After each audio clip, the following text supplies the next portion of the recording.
آج ہم جنت والوں سے اللہ کی خاص باتیں۔ ایک دفعہ حضور پاک صلی اللہ علیہ وسلم نے اللہ تعالیٰ جنتی مردوں عورتوں کو پکار کر کہیں گے اے جنت والو، اس کے جواب میں جنت والے لبیک کہیں گے، یعنی اے ہمارے رب، ہم تیرے دربار میں حاضر ہیں اور بھلائی تیرے قبضے قدرت میں ہے، جس کو چاہے عنایت فرما دے اور جس کو چاہے نہ دے، کیونکہ تو مالک ہے۔ اس وقت اللہ تعالیٰ جنت والوں سے ارشاد فرمائے گا، کیا تم لوگ ہم سے خوش ہو؟ جنتی لوگ عرض کریں گے، ہے ہمارے رب، تجھ سے خوش نہ ہوں تو کس سے خوش ہوں گے، کیونکہ تو نے ہم کو وہ چیزیں اپنے فضل کرم سے عطا کیں جو اپنی مخلوق میں کسی کو بھی نہیں دی۔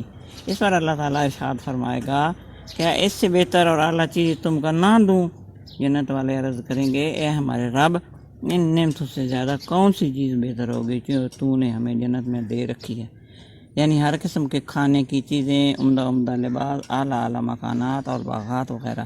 اس پر حق تعالیٰ ارشاد فرمائیں گے، اچھا میں تم کو اپنے خوشنودی کا پروانہ عطا کرتا ہوں، اب کبھی بھی تم سے ناراض نہ خوش نہ ہوں گا۔ گویا اللہ تعالیٰ کی رضامندی کا پروانہ اتنا قیمتی ہے کہ جنت کی تمام نعمتیں اس کے مقابلے میں ہیچ اور اس سے بے قدر ہیں۔